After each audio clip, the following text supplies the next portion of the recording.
Anggota Komisi 1 DPR Tantowi Yahya mempersilahkan Mahkamah Kehormatan Dewan untuk memeriksa anggota Dewan yang hadir dalam kampanye Donald Trump.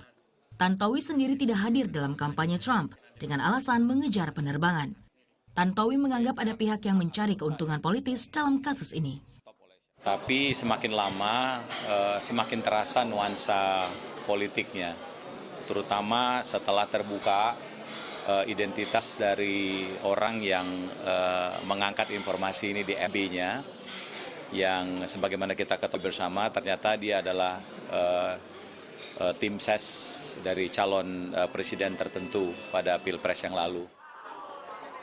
Sementara PDI Perjuangan menginstruksikan fraksinya di DPR untuk mendesak Majelis Kehormatan Dewan segera menyelesaikan kasus ini. Tindakan tegas harus diberikan bagi pimpinan Dewan yang diduga telah melanggar kode etik.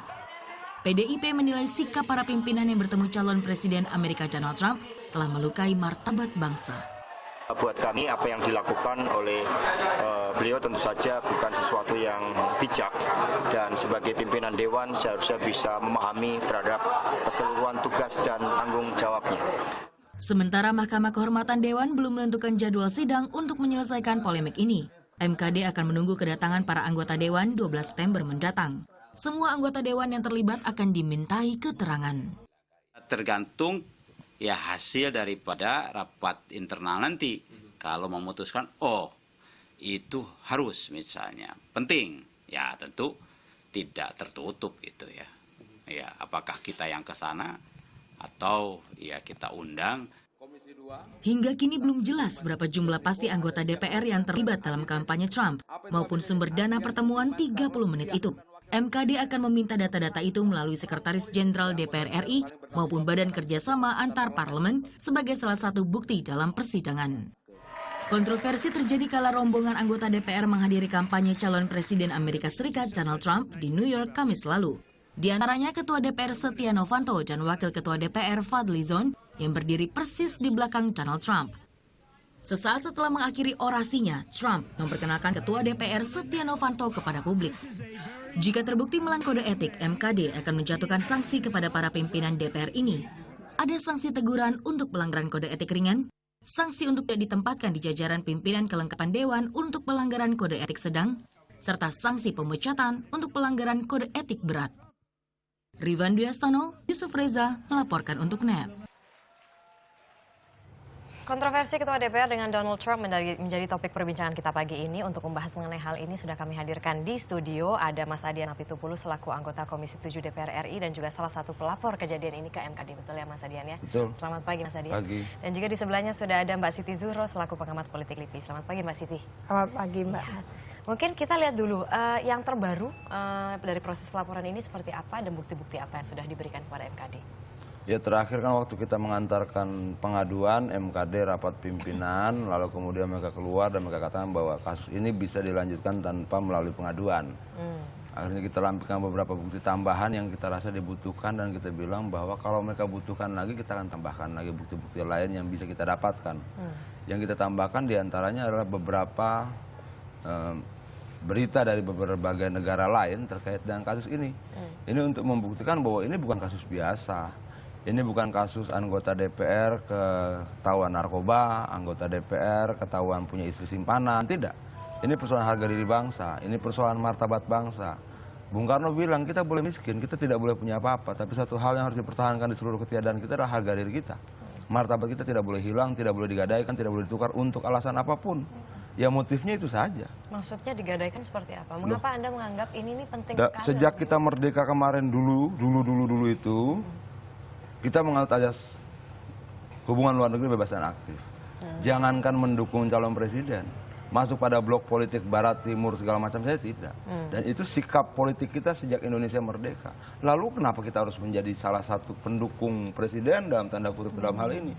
Kenapa saya bilang dukung? Lah posisi berdirinya di belakang begitu. Di tengah sekian banyak orang yang sedang memegang atribut kampanye, Fadly Zon boleh bilang itu bukan kampanye, tapi atribut itu mengatakan itu kampanye.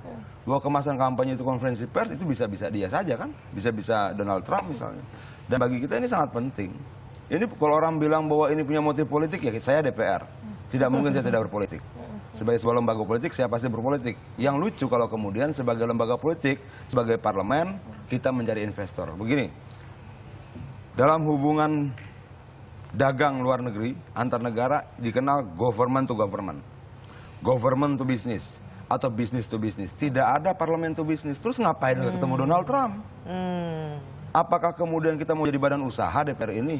Ikut berbisnis. Terus kita mau bicara komisi di situ? Ini juga satu alasan aneh. Kalau kami sedang mencari investor, buka seluruh MD3, buka seluruh tata tertib anggota Dewan dan Kode Etik, tidak ada tugas DPR untuk cari investor. Oke, baik. Mbak Siti ada tanggapan mengenai apa yang tadi sudah dijelaskan oleh Mas Adian, situasi yang sekarang sudah kita lihat bersama? Iya, jadi memang betul bahwa DPR itu lembaga politik, tidak ada yang menyangkal. Dan di lembaga politik pula ada etika politik, ada tata krama politik, ada berbagai lah. Kita kembali kepada tatib. Ini rombongan belum pulang, ya. Jadi menurut saya jangan terus-menerus kita memompa rumor politik. Kita harapkan ada semacam pendewasaan politik kita dan menilai atau bahkan gitu ya, mengadukan apapun itu proporsional. Sehingga jangan sampai terkesan ini cuman memang sangat kepentingan yang luar biasa gitu. Kita inginkan, publik menginginkan tentunya gitu ya, apa yang dilakukan oleh delegasi. Ada fakta hukum yang jelas, sehingga ada klarifikasi dari para delegasi tadi itu. Nanti setelah datang, entah tanggal 12 atau setelah tanggal 12-nya, bahwa apa yang dijual dari negara ini oleh delegasi itu. Gitu. Sehingga kita katakan dia merugikan negara. Sebagai wakil rakyat, dia harus bertanggung jawab. Jadi di situ ada transparansi, ada public accountability dari yang namanya institusi DPR. Kalau melihat pelaporan yang dilakukan oleh 7 anggota DPR ini, apakah ini sesuatu yang memang sudah betul atau tidak? Menurut saya setiap kalaupun ada dugaan penyimpangan itu ada tahapan-tahapannya. Saya sebagai PNS di birokrasi itu selalu kalau ada pun gitu ya, katakan tindakan yang kurang proper ya, ada penilaian ini kurang proper, itu pastinya ada tahapan-tahapannya. Mulai ada mungkin diajak bicara, lalu ditegur, itu seperti itu dalam birokrasi. Lalu diberikan peringatan pertama, kedua, dan ketiga, dan sebagainya. Lalu mungkin ada reward and punishment tadi itu. Saya pikir di tatib DPR juga seperti itu. Tidak sekonyong-konyong lompat gitu ya. Ini menurut Anda sudah lompat? Maksudnya ke MKD ini... Ini lebih, kedengarannya lebih ke masalah rumor politik. Jadi kita itu memang, ini secara umum, tidak hanya kasus satu ini. Karena sejak tahun 99 itu, sistem kita adalah demokrasi dan demokrasi ditopang oleh sistem multipartai. Lalu apa yang terjadi? Seolah-olah hampir semua isu itu bisa dijadikan komoditi politik. Ini ada untungnya tapi banyak kan mudaratnya, kerugian kita. Kerugiannya apa kalau kerugiannya antara lain pemerintah tidak bisa bekerja. Gaduh sepanjang masa, kontestasi tidak henti gitu. Kita harapkan kontestasi itu berhenti ketika pemerintah harus bekerja kan itu. Jadi DPR yang mengedepan harusnya adalah bagaimana melaksanakan mekanisme fungsi atau check and balances itu. Saling imbang, saling kontrol antara eksekutif legislatif. Kalau di internal ada penyimpangan dan sebagainya, itu proper dulu. Melakukan bagaimana kedalaman temuannya dan sebagainya baru dikatakan lah. Sehingga tidak menunjukkan mungkin image semacam terlalu dini. Dan kesannya Tumas Tusun ini kan gitu. Akhirnya yang terjadi nanti malah ternyata tidak itu. Selama tidak merugikan negara, bangsa gitu ya. Dan ada bukti-bukti memang tidak atau mungkin ia merugikan, lah itu baru perkara menurut kita. Too much too soon. Betulnya. Too much too soon maksudnya tampaknya reaksinya itu terlalu besar begitu loh. Jadi kalau bisa boleh mengambil apa kata Tantowi tadi juga tampaknya ada pihak-pihak yang ingin mencari keuntungan politik karena ada sebetulnya yang salah satu pelapornya adalah tim ses calon presiden tertentu. Tapi bahwa mereka sedang mencari keuntungan bisnis kan jelas mereka sendiri ngaku. Enggak, maksudnya adalah begini Mas Adian, karena ada juga yang beranggapan bahwa begini. Oh ini kasus Trump ini dijadikan suatu alasan saja untuk mungkin mengubah peta perpolitikan di DPR. Ya bahwa kemudian akan bermuara ke sana atau bermuara ke tempat lain sih persoalannya beda ya. Tapi jangan kemudian kita bilang bahwa kemudian kalau ada yang mau menggunakan ini untuk mendapatkan kursi lalu kemudian ini tidak perlu kita bicarakan juga tidak betul. Ini penting bagi saya karena bagi kita semua kenapa penting? Loh, kalau kita pilkada Lalu kemudian sudah ada bakal calon gubernur yang sudah kampanye terbuka dia mau menjadi bakal calon. Ketua DPR datang ke dalam konferensi persnya pun tidak boleh. Ini di pilkada kita. Itu persoalan etik politik. Lalu bagaimana dia bisa datang keluar ke bakal calon presiden Amerika Serikat? Di pilkada kita tidak boleh. Gubernur A, bakal calon gubernur A sudah mengatakan saya mau calon. Dia buat konferensi pers untuk menyatakan pada publik secara terbuka dia siap maju. Lalu di belakangnya berdiri gitu ketua DPR kita. Boleh secara etika politik? Tidak boleh. Dan itu tidak perlu diperdebatkan lama-lama. Apa motivasinya? Saya tidak peduli apa motivasinya. Kehadiran di situasi sebuah kesalahan. Lalu kemudian kita harus tanya-tanya motivasinya gitu. Cari tahu apa isi hatinya kenapa bisa di situ. Nggak penting. Dia ketua DPR. Mungkin tadi yang dimaksudkan itu supaya ada klarifikasi. Gitu. Nah, klarifikasi penting supaya kalau begitu proper. pulang, balance, kalau begitu pulang jatah mereka cuma 3 hari di sana, kok pulang. Nunggu 12 September. Lalu kenapa harus kita yang menunggu? Kalau mereka bilang, saya masih mau ketemu ketua parlemen negara ini segala macam, ada 140 negara lebih. Kalau tiap hari ketemu 140 negara, 140 hari kemudian baru kita ketemu, baru kita klarifikasi. Tidak bisa juga dong. Jadwal mereka kunjungan cuma 3 hari. Buktinya beberapa sudah pulang ke Jakarta. Baik, bagaimana tanggapan Anda mengenai tadi tanggapan dari Mbak Siti mengenai kalau misalnya ini gaduh terus begitu ya, bagaimana nanti pemerintah akan bekerja ke depannya? Nah justru ini yang lucu. Kemarin itu Presiden Jokowi dibilang A, B, C yang negatif. Yang ngomong siapa? Teman-teman DPR juga. Tapi dalam konteks ini, dalam konteks Donald Trump, tiba-tiba Tantowi Yahya bilang, jangan sekali-kali merendahkan Donald Trump. Loh, kok kita rendahkan presiden kita boleh? Merendahkan calon presiden orang lain tidak boleh?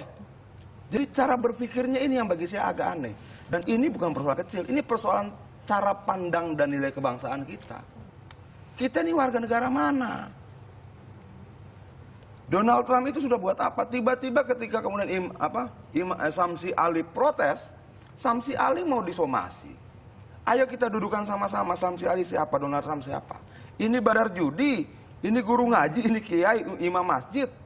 Dia melaksanakan hak konstitusional sebagai warga negara, melakukan kritik terhadap kinerja parlemen. Lah kok disomasi? Harusnya ketua DPR-nya disomasi. Bagaimana mungkin kita membela investor raja judi ini dan kemudian kita mensomasi orang yang melakukan hak konstitusionalnya mengkritik anggota DPR? Nggak masuk di akal saya. Saya jadi pengen tahu begini, seberapa besar sih kepentingan di balik pertemuan itu? Maksudnya raja judi di sini siapa? Loh, Donald Trump. Memang bukan raja judi. Dia punya kasino di mana-mana. Terus apa persoalannya? Oke. Lalu kita bilang raja apa dia? Raja hotel.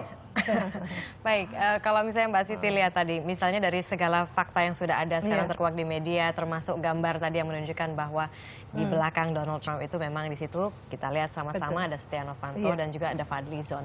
Itu bagaimana Anda membaca itu dan bagaimana seharusnya misalnya itu dikatakan memang ya tidak sepantasnya seperti itu menginjak-injak harga diri. Malu lah. Iya, memang bagaimanapun juga karena yang pergi ini delegasi dan langsung ada ketuanya ya, ketua DPR dan wakil, tentu akan menjadi sorotan lah.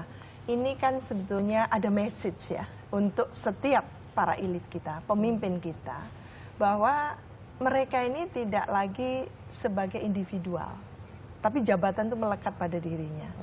Lah ini yang kita harusnya dari awal, apakah paham betul para elit pejabat atau yang sedang mengemban amanah ya, baik itu sebagai ketua DPR, baik itu sebagai presiden gitu ya, bahwa dirinya adalah tidak lagi sebagai nama itu.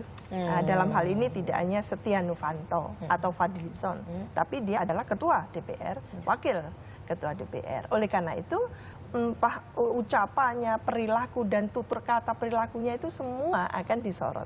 Apakah proper sebagai pemimpin, apalagi yang mewakili rakyat Indonesia. Tentunya itu dalam konteks itu memang publik harus mendapatkan gitu ya satu pemberitaan, satu pernyataan yang sejujur-jujurnya apa yang dilakukan. Kalau kita sudah cukup, rumor politik ini sudah cukup, apa yang direspon oleh DPR sendiri ya, di internalnya juga cukup menurut saya. Yang belum cukup adalah supaya balance, supaya imbang gitu ya. Dan kita mendapatkan satu berita-berita yang lebih jernih gitu ya, pernyataan dari yang bersangkutan dengan bukti-bukti konkretnya. Bahwa satu, memang tidak merugikan negara sama sekali dan tidak menjual negara sama sekali untuk keuntungan dirinya atau golongannya dan sebagainya. Itu yang lebih penting. Itu.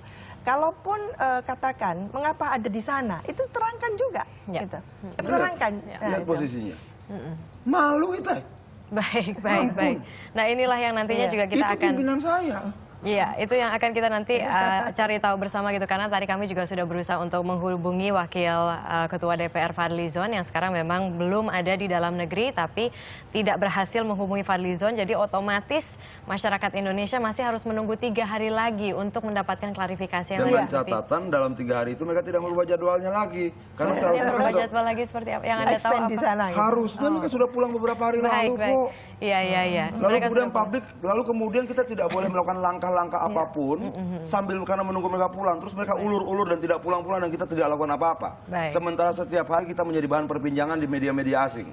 Baik. Apa seperti itu? Ini masalahnya kan Enggak sudah ke publik ya. Jadi yang selalu berat untuk publik atau masyarakat itu adalah selalu masyarakat ini dibebani oleh katakan gitu ya perilaku-perilaku para elit. Ya termasuk di DPR kan tidak Media satu, dua, massa, gitu. maaf Bu. Media massa di salah satu media luar negeri itu menulis tidak dengan tendensius dan kalimat yang kasar. Dia tulis begini, Donald Trump sudah selesai pidato, pergi. Jarak beberapa langkah sepertinya diingatkan orang balik lagi. Jadi ketua DPR kita yang sudah ganteng-ganteng di belakang cheerleaders itu sebenarnya dilupakan. Itu pun saya merasa terganggu.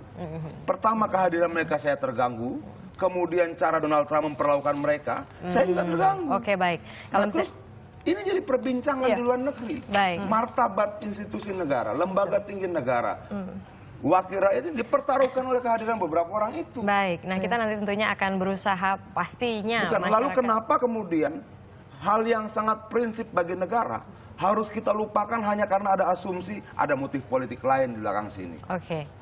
Baik, terima kasih banyak Saya Mas Adian. tidak masuk ke daerah itu, tapi menurut saya masyarakat harus diajarkan pendewasaan politik. Baik. Jangan karena kepentingan elit sendiri lalu Anggota kita DPR, Bu, masuk ke sana. Gitu. Anggota DPR itu tidak boleh punya loyalitas ganda.